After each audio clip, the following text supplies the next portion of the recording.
13 minutos de las 10 en este lunes feriado 27 de febrero, último lunes del segundo mes de este año, y estamos aquí con un chico joven, 29 abriles tiene, y lo conocen como Raulito Benítez. Si se le dice Raúl Benítez, seguramente no conoce la gente de quién se trata, pero si uno dice Raulito Benítez, al parecer ahí lo ubican automáticamente.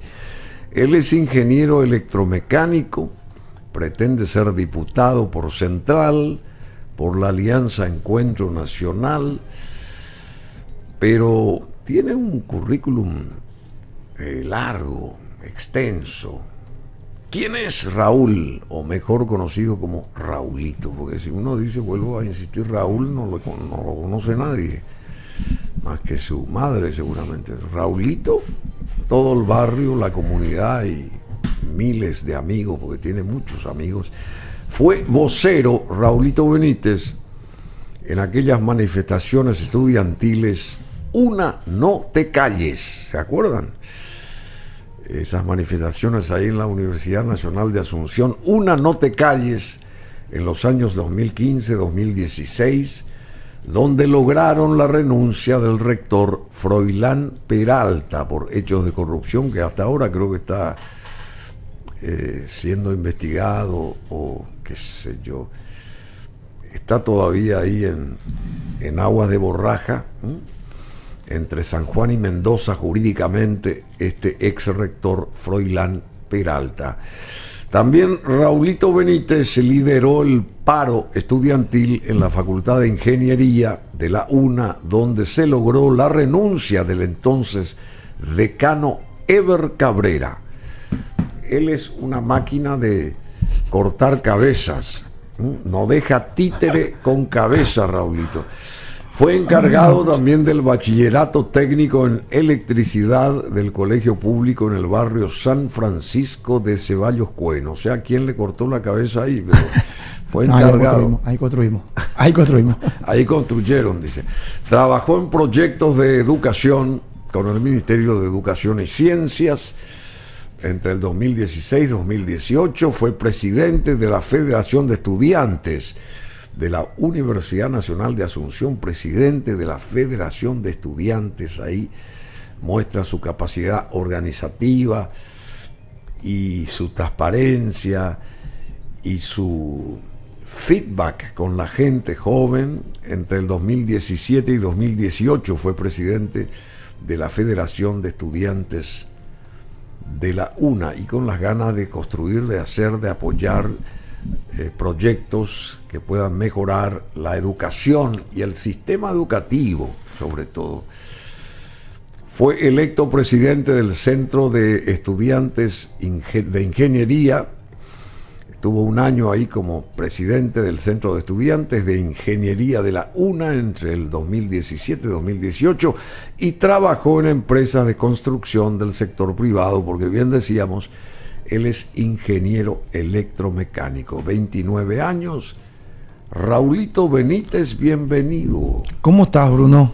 Muchísimas gracias por recibirnos acá en el programa. Un saludo también a la audiencia. Y por favor. Venimos en este lunes atípico, este lunes más tranquilo, nubladito, feriado, para compartir un poco acá sobre nuestras propuestas. Sí, tenés un tereré de por medio y está la cara de Katia González ahí en tu...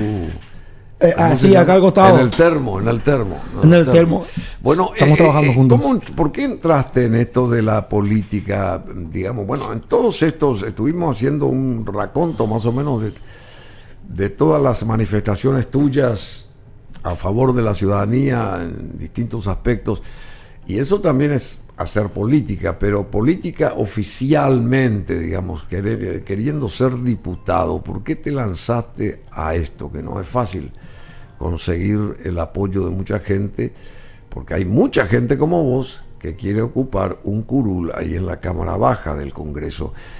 ¿Qué bichito te picó, Raulito?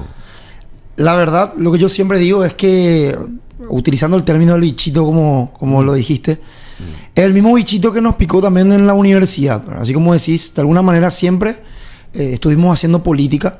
En la universidad, cuando denunciamos los casos de corrupción, Una Nota de Calle, los casos de corrupción de Froilán Peralta, los casos de Eber Cabrera en la Facultad de Ingeniería, y fue ahí que nosotros conseguimos cosas, logramos renuncias, logramos ciertas investigaciones, pero también nos dimos cuenta que nos faltó algo más. ¿Qué, por ejemplo? Estar en la mesa donde se toman las decisiones. Estar ¿sí? en la mesa donde se toman las decisiones.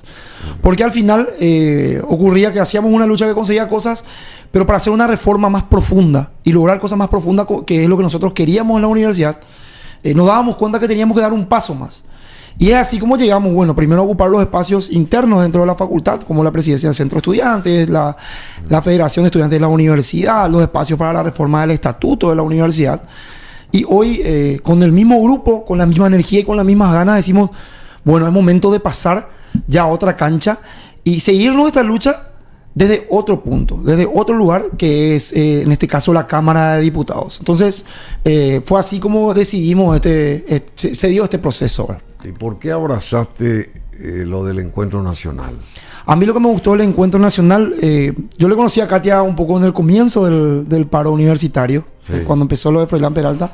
Después como que no hubo ningún otro contacto, hasta que llegó este tiempo en el que pudimos hablar, ¿verdad? Nosotros nos reunimos, ella me comentó un poco que estaba armando un equipo en la Alianza Encuentro Nacional, en el Encuentro Nacional, para la Cámara de Diputados y la Cámara de Senadores en el Congreso. Y lo que más me gustó es que no había un condicionamiento, Bruno. ¿Y por qué menciono esto?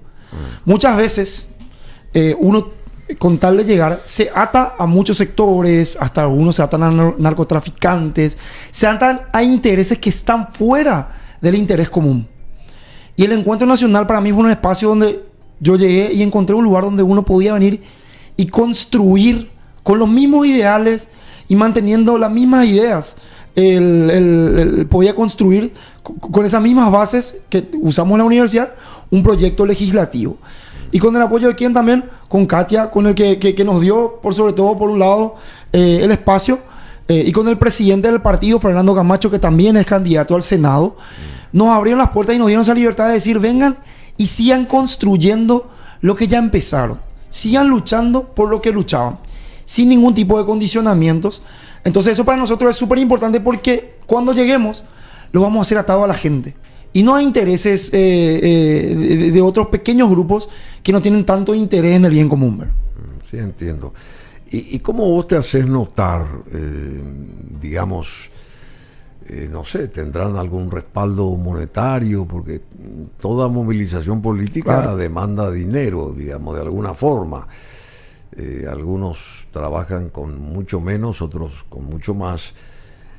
¿Y cómo vos te haces notar? ¿Cómo vos decís, yo soy fulano de tal, quiero hacer esto, a ver si me apoyan? ¿Cómo te manifestás en ese aspecto? En ese aspecto, por un lado, tengo un poco también el apoyo familiar, ¿verdad? Que yo cuento con el apoyo familiar, que me ayuda un poco, pero también el de los amigos, ¿verdad? Yo tengo muchos amigos que de alguna manera compartieron mi lucha en la universidad, que hoy están todos trabajando también, que están y que me dan, que me van dando sus aportes, tanto monetarios como también en forma de trabajo, que me dan también un poco el apoyo yendo a recorrer conmigo, o sea, de muchas maneras. De igual forma, es evidente que nosotros no manejamos las grandes estructuras ni las grandes sumas que algunos políticos manejan. Ya sé, por supuesto. Pero es evidente también, es evidente que nosotros de alguna manera tampoco queremos manejar eso. Como te acabo de decir, para nosotros es súper importante mantener cierta independencia para poder hacer el proyecto que queremos. Porque si es que tenemos mucha dependencia también, creo que vamos a mentirle un poco a la gente desde la campaña. Y la idea de este proyecto no es que empiece el 30 de abril y termine en el 2028. La idea de este proyecto es que podamos seguir avanzando y podamos construir un proyecto grande a futuro, ¿verdad? ¿En qué consiste el famoso proyecto? Que podamos ser muchos los jóvenes que entremos a la cancha política. Sí, pero ¿en qué consiste? A ver, el primer paso sería, una vez que esté ahí en el curul de la Cámara Baja, ¿cuál sería ese primer paso? Vos ya como diputado, a ver, ¿qué harías? Nosotros elegimos 3 banderas, Bruno, ¿verdad? Es una realidad, un diputado se tiene que encargar de muchas otras cosas, pero la realidad hay que ser realistas y no hay que mentirle a la gente, ¿verdad? Esto va a ser un proceso en el que vamos a tener que poder llevar adelante algunas cosas, algunas reformas, y otras que van a tener un proceso más corto O sea, más largo por el mismo contexto político que va a existir. ¿En qué Entonces hicimos consiste? 3 banderas que son la de seguir la lucha universitaria. La lucha universitaria. ¿Y cuál era la lucha universitaria que nosotros hicimos? Es tratar de minimizar las barreras económicas, por lo menos minimizar las barreras económicas que existían entre los jóvenes para poder acceder al estudio universitario. Y ahí elegimos 3 puntos. Poder luchar por las residencias universitarias, que hoy tiene espacio para 200 estudiantes. La Universidad Nacional tiene 55.000 estudiantes. Entonces, estamos juliando un montón de jóvenes y a un montón de familias. O sea, para 200 nomás tiene. Aproximadamente. Entonces, muy hoy poco. la mayoría termina alquilando en la zona, y eso es una barrera. Eso crea una pared que no permite que el joven pueda acceder al estudio universitario. ¿Y cómo pueden conseguir ustedes que se amplíe esa posibilidad? La cuestión siempre va a ser la lucha presupuestaria. Todos sabemos que acá entramos en un periodo legislativo y un periodo de gobierno que el gran desafío que va a tener es poder hablar de lo presupuestario. Sí, y ahí vamos a tener que ajustar el zapato, pues. claro. Y no hay plata. Y alguien se va a tener que ajustar el zapato. Todo el mundo habla, vamos a hacer esto, lo otro, y si no claro. hay dinero. Y todo el dinero se dedica a pagar sueldos a los funcionarios públicos. Entonces vamos a tener que hablar de la reforma del presupuesto. Es evidente que la Cámara de Diputados, es por eso que yo digo estas luchas. O ajustar el cinturón a alguien. Y muchos van a tener que decir chau, chau, chau. Y para eso hay que entrar a luchar. Entonces nosotros, por eso yo digo, con las mismas ganas con las que luchamos en el 2015-2016, llegamos a la Cámara. Porque vamos a tener que ajustar los cinturones de algunos que otros para poder conseguir lo que nosotros consideramos que es mucho más urgente, ¿verdad? ¿A vos te parece que en un año se puede en Paraguay gastar, porque eso es lo que contempla el Congreso como presupuesto de gastos de la nación, casi, o redondeando, 15.000 millones de dólares? ¿A vos te parece que en un año se gaste esa plata en pagar sueldos a empleados públicos y sostener todos estos ministerios, muchos de ellos que no sirven para nada, que no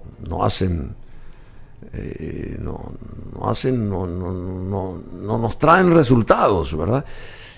¿Te parece que uno puede tirar 15.000 millones de dólares solamente en cuestiones así duras de pagos, de historias y con qué se construye el país en todo caso? ¿Qué nos sobra para construir el país? ¿Dónde está el dinero con el cual trabajar para hacer algo? Porque si no, sería tan aburrido subir allá y tener que estar firmando todos los cheques. Exacto. ¿Y dónde está lo que tenemos que dejar como herencia, como legado, digamos, de un periodo de 5 años que arrancará ahora en este 2023? Totalmente. O sea, nosotros necesitamos hacer una reforma y para eso se necesita la voluntad política, Bruno. La voluntad política que no existe, y la voluntad política también exige un poco de vencer un poco la cobardía, ¿verdad? Porque hay algunos también que de repente llegan y no se quieren enfrentar o no quieren ponerse en una situación medio incómoda, por decir de una manera, para tomar decisiones complicadas. Y el país lo vamos a cambiar cuando tomemos decisiones complicadas, decisiones difíciles. Bueno, vos hablaste de 200 jóvenes que son los que tienen la chance ahí en la Universidad Nacional, ¿es así? 200 espacios en las residencias universitarias. Sí, 200 espacios en las residencias universitarias. Y están esas becas, becal creo que se llaman, que proyectan a los jóvenes a estudios superiores, universitarios, y que muchos no acceden porque ni siquiera llenan las expectativas del puntaje correspondiente. O sea, el idioma. Hay mala preparación y un montón de cosas, y se rechazan las posibilidades. O sea que son dos caras de una misma moneda prácticamente, porque se supone que vos tenés que aprovechar eso, ¿verdad? Totalmente. ¿Y por qué no se logra eso? Porque no se... esos jóvenes que por un lado quieren saltar y por el otro no fueron preparados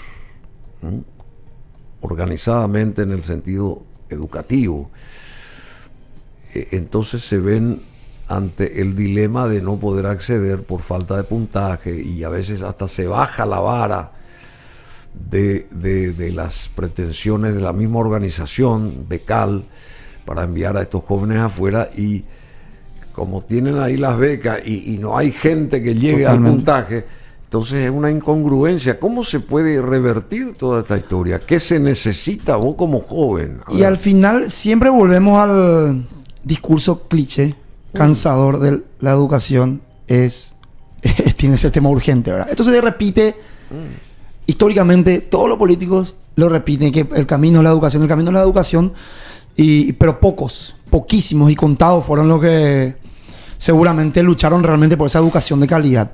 La realidad es que tenemos hoy nuestra educación pública, como la vemos hoy, tenemos una inversión baja. Tenemos una inversión baja y encima, aparte de eso, tenemos otra vez que se usa mal el dinero. O sea, la combinación de ambas cosas hacen que tengamos este sistema educativo. Se dilapida el dinero y se usa superfluamente para cuestiones superfluas, en vez de centrar esas apetencias monetarias O muchas veces, Bruno, yo también te digo, yo estuve trabajando, por ejemplo, en proyectos con el ministerio y encontré mucha gente valiosísima en el Ministerio de Educación, muy preparadas y funcionarios muy preparados, que no son tenidos en cuenta porque no están en la línea del poder de turno. O sea, nosotros acá estamos constantemente en un sistema que solamente favorece las lealtades y no las capacidades o el trabajo. O sea, las lealtades políticas. Las lealtades políticas. Las lealtades políticas. ¿Verdad? Entonces, con un sistema que favorece eso y no prioriza a la gente, y no prioriza al joven, al chico, al estudiante, es evidente que vamos a seguir teniendo ese problema. Con un sistema que pone ministros de educación, que después terminan candidatándose a presidente, o sea, usan el Ministerio de Educación solamente como trampolín político. Y todos usan eso. Exactamente. Entonces, todos van a la municipalidad porque quieren ser presidente. La prioridad no está de la República. Y el objetivo es mismo. Utilizar la plataforma de la intendencia para pensar solamente al llegar ahí, nomás ya piensan en ser presidente. Totalmente. La prioridad no está en el ejercicio mismo del espacio. El trabajo al que se compromete esa gente que es votada y supuestamente respaldada para el cargo ese de gerenciar la parte o administrar la parte ciudadana, digamos. O sea, acá todo está trastocado, lamentablemente, y el poder pasa por el dinero y pasa por, llegado el momento, meter la mano en la lata, porque ese no es el objetivo. Nadie piensa en el país realmente. Vos sos una persona que hiciste ese balance como joven, 29 años. Se nota que tenés mucha fuerza, sos impulsivo, pero ¿por qué querés llegar vos a donde querés llegar, digamos, en la política? ¿Para tener el bolsillo lleno o para hacer algo en favor de la ciudadanía? Nosotros venimos con un compromiso que ya está escrito, no es un compromiso que se escribió en esta campaña, sino que ya lo hicimos un poco en la universidad y queremos volver a renovar ese compromiso en el Congreso, ¿verdad? Queremos entrar, poder dar esa lucha que hace falta un poco desde el Congreso Nacional, Bruno. Y también yo creo que nosotros los jóvenes tenemos una responsabilidad de volver a recuperar la esperanza que se perdió en la política. Y esa esperanza se traduce en qué cosas, ¿verdad? Uno cuando recorre, y nosotros estamos recorriendo el Departamento Central y yo lo hablo con la gente, se traduce primero en que no participemos, también se traduce en que a veces ni siquiera votemos, también se traduce en que algunos vendan hasta su voto, porque total no va luego a cambiar nada, entonces por lo menos una ventaja de ese día voy a sacar. Entonces nosotros hoy tenemos yo creo que nosotros tenemos el deber y la obligación de poder hacer que recuperemos la esperanza en la política, de que hay personas que sí queremos cambiar las cosas, de que hay personas que sí estamos dispuestos a luchar por lo colectivo y no por lo individual. Y con esa misma gana nos vamos. Pero para eso necesitamos el apoyo de la ciudadanía, ¿verdad? Nosotros necesitamos un representante en la Cámara que represente ciudadanos y no intereses sectarios. ¿Y cómo vos le movés a la ciudadanía? Te está escuchando, acá tenés una cámara. ¿Qué vos le decías a la ciudadanía? Yo quiero hacer esto porque tengo convicciones, porque soy una persona honesta, porque por ahí también pasa la cosa, ¿verdad? Así como vos, hay cientos o miles de gente que se postula esto, a lo otro, a lo demás allá, pero ¿dónde está la honestidad, la probidad, el patriotismo, la entrega, el sacrificio? En fin, hay muchas cuestiones que hacen al todo, ¿verdad? Y yo quiero saber si vos estás en esa tesitura. ¿Estás ahí? Estamos ahí, Bruno. Estamos ahí desde hace unos años cuando empezamos esta lucha en la universidad. Y lo recuerdo muy bien cuando denunciábamos los primeros casos y empezaban las persecuciones. Nos decían que no íbamos a lograr absolutamente nada y nos decían que estábamos perdiendo nuestro tiempo. Y con un grupo de compañeros logramos resistir y logramos muchas cosas, pero quedaron insuficientes. Y yo le invito a la ciudadanía a que se suma a nuestro proyecto. Nosotros tenemos un proyecto que busca representar el problema de los ciudadanos. Yo me niego a aceptar, que tenemos que asumir que una persona tiene que estar 4 a 5 horas por día en un transporte público, 40 días al año. Yo me niego a aceptar que tenemos que naturalizar que un joven que quiere estudiar en la universidad no pueda estudiar porque tiene que pagar un alquiler, porque tiene que pagar su alimentación y porque tiene que pagar su transporte. Y yo me niego a aceptar también que tengamos muchísimos jóvenes que con el tema, por ejemplo, de las adicciones, condenemos y que no podamos abordar el problema de raíz, que no le demos una oportunidad para que pueda salir y que pueda reinsertarse en la sociedad. Yo me niego a aceptar todo esto y yo te invito a que te niegues a aceptar conmigo esta realidad, que te sumes al proyecto y logremos cambiar este país de a poquito, pero que no sea solo Raúl, que sea yo pues también ahora llegando acá con Katia, con otros, y mañana seamos muchos más de las municipalidades, de las calles, de los diferentes espacios. Pero para eso hay que recuperar la esperanza. Y esa es la tarea que nosotros traemos hoy acá en esta campaña. Y te invito a vos, le invito a todos, ¿verdad?, a que se sumen a nuestro proyecto en la Alianza Encuentro Nacional, Bruno. Bueno, y recuperar la esperanza es también tener una suerte de contraloría. Así mismo. Está esa gente que recibe dinero, el caso de el Fonacide y compañía, para intendentes, para gobernadores, y se le entrega la plata. ¿Y dónde está el resultado? ¿Y dónde está el sistema de control de ese dinero que fue entregado? ¿Y cuál es la cristalización de eso monetariamente, digamos? O sea, ¿qué se hizo con esa plata? Y esa gente sigue tan campante, desaparece el dinero, nadie rinde cuenta y nadie va preso también. O sea que es un denominador común el recibir dinero. Y al final todo está supeditado a la voluntad política, yo creo, Bruno. Entonces es por eso que tenemos que entender que las elecciones son súper importantes para las cosas que se pueden ir dando. Y cómo votamos también es súper importante para las cosas que se van dando. Hoy no tenemos un Estado en 3 poderes. Están concentrados los mismos son los que controlan el Poder Judicial, los mismos son los que controlan el Poder Legislativo, los mismos son los que controlan el Poder Ejecutivo, ¿verdad? No hay una independencia real, por más que lo diga el papel. Entonces, es por eso, hoy estamos súper condicionados al escenario político, es por eso que tiene tanta importancia las elecciones, Bruno, ¿verdad? Y así como vos decís, nosotros vamos a entrar también a hacer ese control y vamos a actuar por lo menos de contralores de cómo se está usando ese dinero. Y es evidente, por ejemplo, que el dinero del Fonacide es algo que tenemos que hablar. Ese dinero que está destinado a meriendas, que está destinado a la infraestructura que nosotros vemos. La semana pasada visitábamos una escuela de limpio, acá, departamento central acá, no tenemos que irnos tan lejos. Una escuela de limpio que hace 3 años está pidiendo 3 aulas. Y que ahora construyeron 2 por aporte de los padres. ¿Sí? Por aporte de los padres. Porque los padres hicieron actividades para juntar dinero, entonces ellos se fueron a construir las 2 aulas que ni siquiera tienen algunas partes, todavía le falta terminar el techo, le falta todavía instalación eléctrica, y nosotros estamos metiendo a nuestros chicos ahí, ¿verdad? Y lo peor de repente ni siquiera es que solamente el problema, lo peor es que ni siquiera se aborda, ni siquiera hay una señal de que puede mejorar, y eso es súper preocupante, es ahí lo preocupante. Pero por otro lado, el ministro Zárate pide dinero para el MEC, porque dice que no tiene dinero el MEC, ¿verdad? Entonces no puede hacer girar la maquinaria.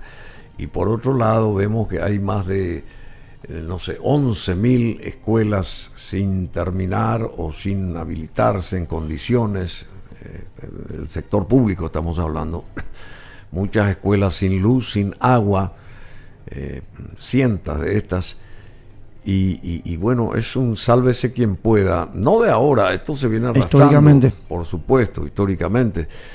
Pero alguien tiene que poner el cascabel al gato y tenemos que cambiar todo acá. Tenemos que cambiar todo si queremos una educación real. Y yo pienso que la parte constructiva tiene que ser, digamos, tiene que haber una escisión ahí en el MEC de esa parte, y que de esa parte se ocupe el Ministerio de Obras Públicas y Comunicaciones, la parte constructiva de las escuelas, de las instituciones, y el MEC se aboca exclusivamente a la parte educativa, y ordenar la casa y fomentar el estudio y darle chance a los, digamos, profesores que se eduquen, que se organicen, que, bueno, la parte tecnológica es importante. Totalmente.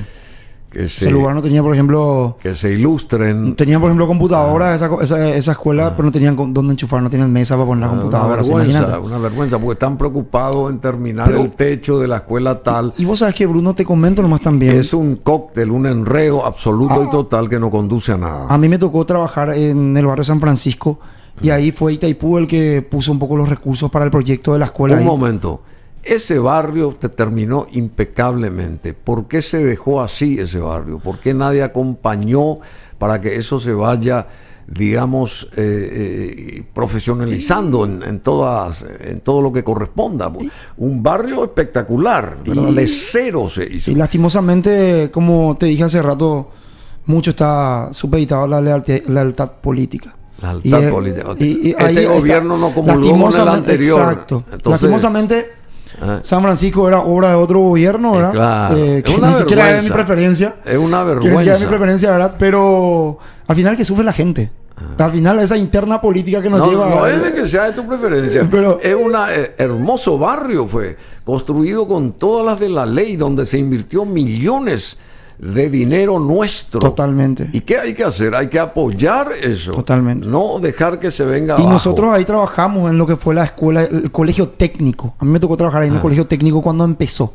Y hubo un poco más de recursos en cuanto a lo artístico, en cuanto a muchas cosas en la escuela. Fue una linda experiencia que logró cosas, ¿verdad? Entonces, para mí es súper importante mencionar esa experiencia porque habló también para mí de alguna manera que cuando los recursos se van, se usan bien, se logran cosas. Se logran cosas en ese lugar y yo lo viví, lo pude vivir, esa experiencia muy linda de verle a los chicos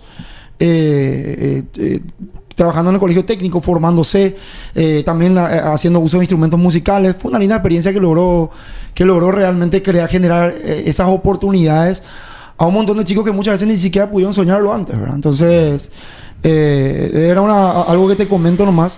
Que lo llevo y que lo uso de bandera también de decir, bueno, si usamos bien nuestros recursos en un siguiente periodo de gobierno, podemos lograr cosas, pero para eso es súper importante lo que ocurra el 30 de abril. Así que yo personalmente comulgo mucho con lo que tiene que ver con la alternancia.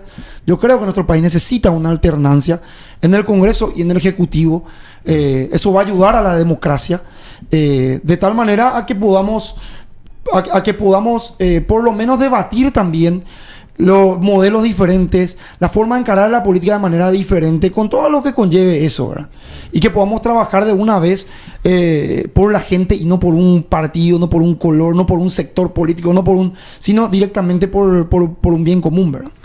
Bueno, y el resultado para que se logre eso es también la administración de los recursos, la honestidad, la transparencia y un montón de cosas que hay que poner en el tapete como cartas. Y yo creo que ahora hay que chance, deban ¿no? ser manejadas correctamente para llegar al objetivo. Muy simple eso, pues si pones a gente otra vez que meta la mano en la lata y poniéndose una camiseta amarilla o verde o lo que sea, ¿verdad? Como diciendo, esto me blinda. Así mismo. Esto me blinda, porque acá son solamente los que son acusados de tal historias, los que tienen la remera roja o azul, y los otros, porque en todas partes se cuecen habas. El asunto es que hay que hacer a conciencia esta transformación. Cada uno de nosotros tenemos que poner nuestro granito de arena para que este país cambie, y o si no, nunca se va a poder llegar a nada, ¿verdad? Y yo creo, Bruno, que estas elecciones son también muy claves. Son claves también por la situación en la que estamos ahora mismo, ¿verdad? Vimos lo del sábado, que fue lo que fue lo del Iguazú.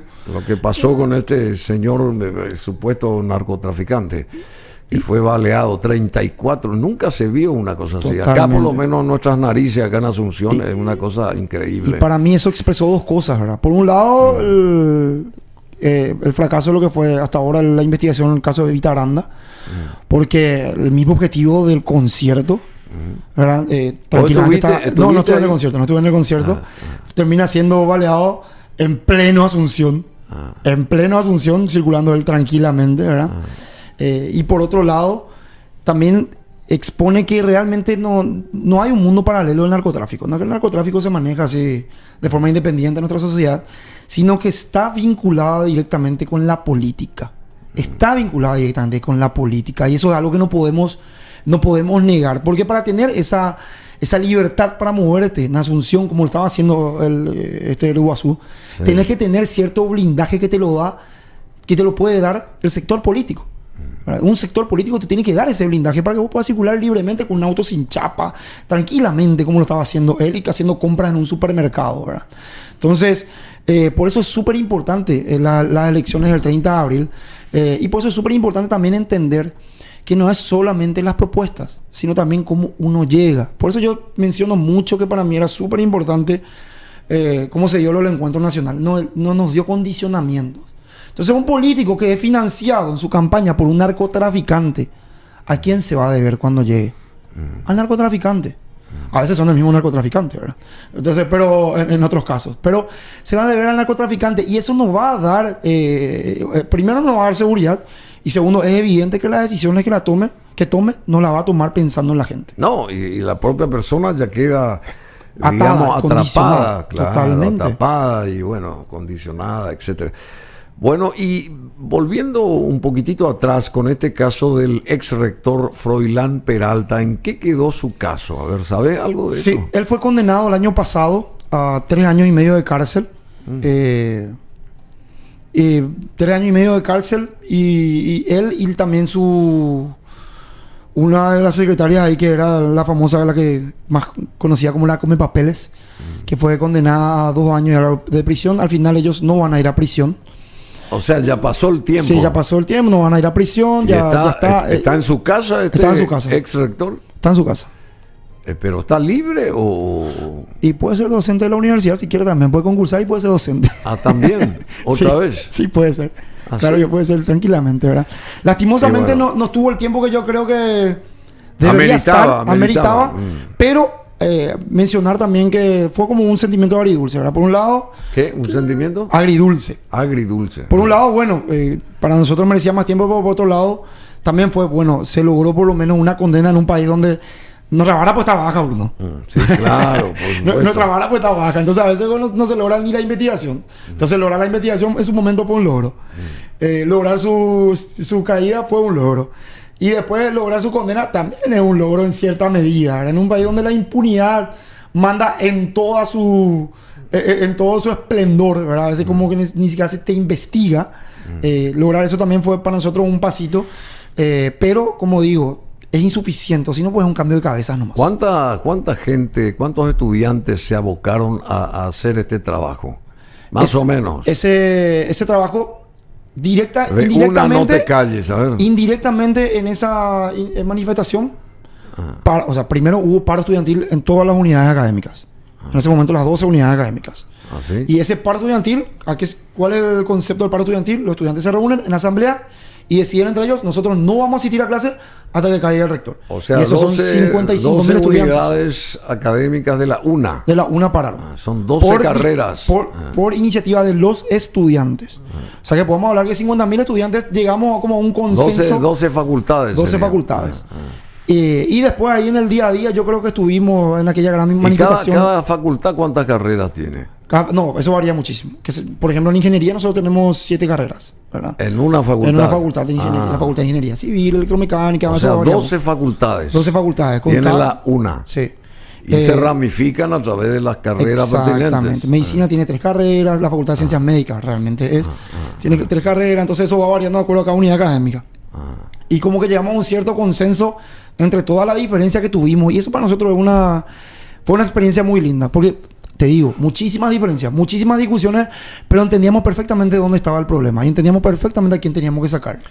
Bueno, Raulito Benítez, te agradecemos. Y nuestra justicia, ¿cómo se organiza nuestra justicia de alguna manera?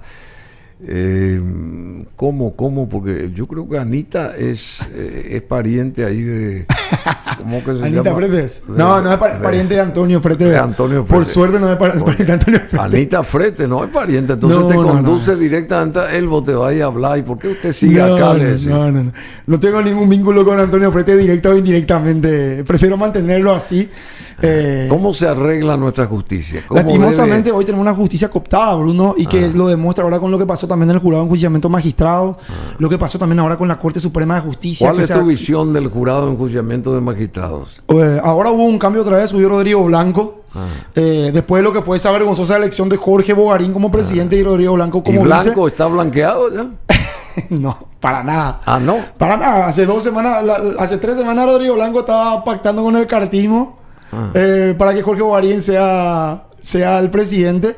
En un contexto en el que sabemos que puede ocurrir el pedido de extradición, también pueden ocurrir que salten ciertas investigaciones. Entonces, el jurado de enjuiciamiento magistral pues se usó siempre acá como un garrote a fiscales. Acicate. Así, o sea, González dar el ejemplo más fuerte, ¿verdad? Pero el jurado de enjuiciamiento es clave porque usan como palo y garrote para el fiscal que investiga al sector político que uno quería que se investigue, ¿verdad? Y vos como joven, ¿vos abrigás esperanzas en este próximo fiscal general del Estado?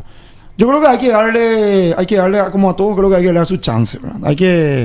Pero entendiendo que si nosotros entramos a la Cámara de Diputados, cuando entremos a la Cámara de Diputados, vamos a estar mirando pasito a pasito por la experiencia que tuvimos ahora con Sandra Quiñones, ¿verdad? La experiencia que tuvo con Sandra Quiñones fue nefasta. O sea, ella brindó impunidad a muchísima gente de forma alevosa. Y hasta ahora, con todos los casos que siguen saltando, el de Hugo Velázquez, el de Horacio Cartes, nosotros nos vemos una mano de la fiscalía fuerte con respecto a estos temas que tienen que venir al exterior y tienen que abordar. O sea, y la embajada de Estados Unidos, a ver, vos como joven, ¿obró bien, obró mal? ¿Entró dentro del égido nuestro de la paraguayidad, digamos, con sus qué sé yo, comentarios y lo que nos acercó a través de este vocero de Washington? Yo creo que ellos obraron de acuerdo a lo que está en su jurisdicción, por decir una manera, ¿verdad? Ellos podían decir que fulano y mengano no tienen que entrar por A o B motivo y lo hicieron.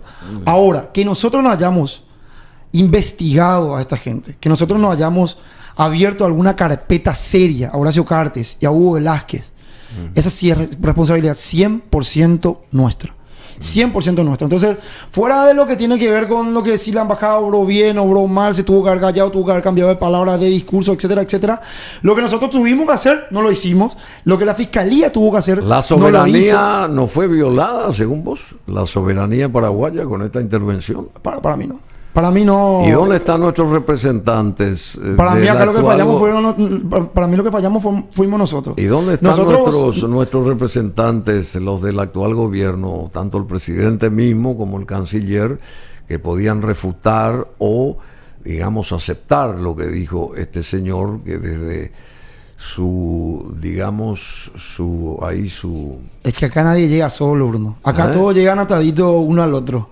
Todos están pendiendo de un mismo hilo, ¿verdad? Algunos tienen el pedazo del hilo más grande, pero todos están conectados. Y vos en decís algún que pedazo conectado con hilo. Esta posición de la embajada hubiera tenido el mismo predicamento en Argentina, en Uruguay, en Chile. Yo creo que no. El tema es que nosotros ¿por qué? dejamos, yo creo que no iba a tener el mismo efecto porque nosotros dejamos que tranquilamente unas personas que están vinculadas al crimen organizado, que sabemos que están con el tema del contrabando, todos sabemos eso, no es un secreto a voces, y nosotros nos investigamos. Es por eso que nosotros le damos la importancia que le damos, porque acá nunca lo abordamos. Si nosotros lo abordábamos y venía Estados Unidos y decía eso, tal vez ahí nosotros íbamos a tomar como que bueno, era un comentario más nomás. Pero ¿y cómo a si todo lo que nosotros... Lula hoy es presidente de Brasil y sabemos en qué estaba metido Lula? ¿Cómo vos entendés eso? Y la vicepresidenta de Argentina, sabemos cómo es y qué hizo y qué no hizo, y sigue tan campante. Y a esas personas se las deja así como impolutas. El mismo presidente de la República, con todo el dinero que prestó este gobierno, ¿qué hizo de toda esa plata? ¿Dónde están los resultados? Y es evidente. ¿Por qué no se los investiga a esos personajes? Y nosotros tenemos que preguntarnos, Bruno, ¿por qué nosotros no los investigamos acá? Nosotros no tenemos Y no, por qué estamos hablando acá, sí. depender de que venga otro grupo, sea del país que fuera, a decirnos fulanito robó acá, fulanito hizo esto, fulanito hizo aquello. Nosotros acá tenemos que preocuparnos que se investigue acá. Y lastimosamente hoy el Poder Judicial está secuestrado por un grupo. Está secuestrado por un grupo del jurado de enjuiciamiento, el Consejo de la Magistratura, ya dijiste, completito, ¿verdad? Entonces está cooptado por el mismo grupo que está metido en nuestro negocio. Entonces ellos se cubren, estamos acá secuestrados por el mismo grupo que está metido en los mismos negocios y eso dificulta, ¿verdad? Y eso lo vamos a cambiar con la política, Bruno. Eso lo vamos a cambiar con la política, no hay otra manera. Y para cambiar la política tenemos que ganar elecciones. Y para ganar elecciones necesitamos el apoyo de la ciudadanía. Entonces eso es lo que nosotros venimos a pedir hoy, ¿verdad? Que nosotros vamos a entrar, queremos entrar para entrar y dar pelea a esos grupos, para entrar y dar pelea a esta gente que está muy preocupada por sus negocios.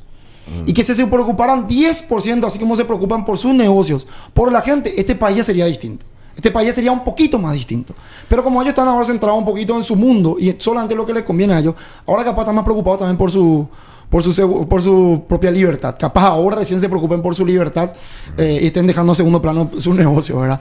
Pero si ellos se preocuparan 10% de lo que se preocupan por sus negocios, por la ciudadanía, este país ya sería distinto. Entonces, Bruno, es por eso también que nosotros estamos abordando, porque para mí es claro, esto lo cambiamos estando en la mesa donde se toman las decisiones, llegando a los espacios de poder. Vos decís que Efraín Alegre es impoluto y que él podría llegar a ser presidente y que hay que apoyarlo porque es Efraín Alegre, porque lidera la concertación. ¿Cómo es el asunto? Yo creo que el mayor valor de la concertación es algo que a veces la gente destaca como su defecto. Y para mí, lo que algunos dicen su defecto, para mí es la virtud.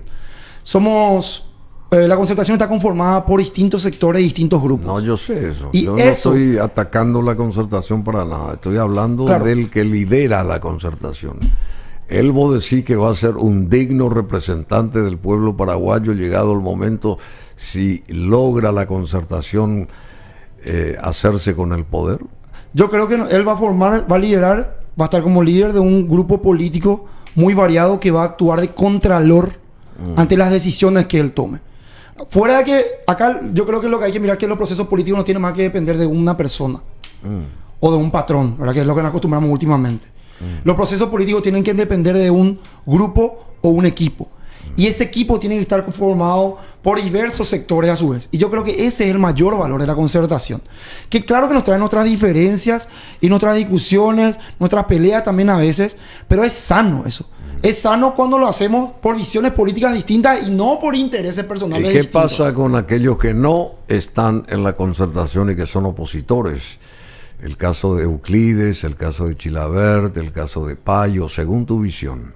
Creo que hay todavía tiempo para que podamos juntar fuerzas y que podamos sentar acuerdos sobre un gobierno, sobre el gobierno que va a venir, en el que todos también tengamos espacio para nuestras visiones. Creo que todavía hay tiempo para que Euclides, el caso de Payo, el caso de Chilavert, puedan sentarse a la mesa con Efraín y Soledad y puedan llegar a acuerdos de tal manera a que podamos construir un gobierno plural, ¿verdad? Un gobierno colectivo. ¿Y ¿verdad? qué tipo de acuerdo, por ejemplo? Para mí, por ejemplo, hay acuerdos que tenemos que cerrar en cuanto a lo que tiene que ver con transparencia. Hay acuerdos que tenemos que cerrar a cómo se va a encarar el tema educativo. Hay acuerdos que tenemos que llegar también para ver cómo se va a trabajar el tema, por ejemplo... De la seguridad. De la seguridad. Del narcotráfico. O sea, si vamos a empezar a enumerar todos los acuerdos que hay que llegar uno, tenemos... Y el transporte público para que no suceda... Nosotros elegimos 3 banderas, ¿eh? Transporte público, adicciones... Eléctrico nuevo... Y universidad. Esas son mis 3 banderas. Adicciones. Adicciones, ese es un tema que estoy llevando ahora en esta campaña.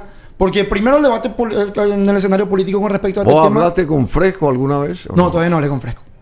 Hablé un poco con los funcionarios del lugar. Conozco el único centro de adicciones de Paraguay. Que yo le envié a Fresco un mensaje. Él creo que no tiene ni WhatsApp. Tiene esto otro, ¿cómo se dice?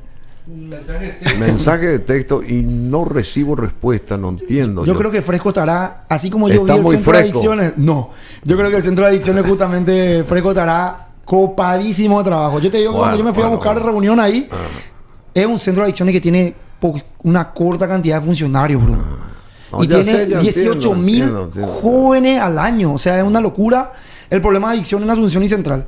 Y lo que hay que entender es que el problema de seguridad, fuera también de lo que tiene que ver con el narcotráfico, que es otro nivel de problema de inseguridad, nosotros tenemos también el problema de inseguridad que tiene que ver con los delitos menores, robo de teléfono, robo ahí en tu casa, el patio. Y el 80% de los robos, de los delitos menores que se van cometiendo en Asunción y Central, lo cometen jóvenes entre 16 y 25 años. Y de ese número, otra vez, 16, el 80 sí. y 25 años. Y el 80% otra vez aproximadamente tiene algún tipo de problema de adicción. Entonces, por eso nosotros llevamos esta bandera. O sea, la inseguridad no es solamente que se tiene que combatir con más fuerza policial, sino que tenemos un problema de raíz que no estamos solucionando y que no estamos abordando, que es el tema de las adicciones.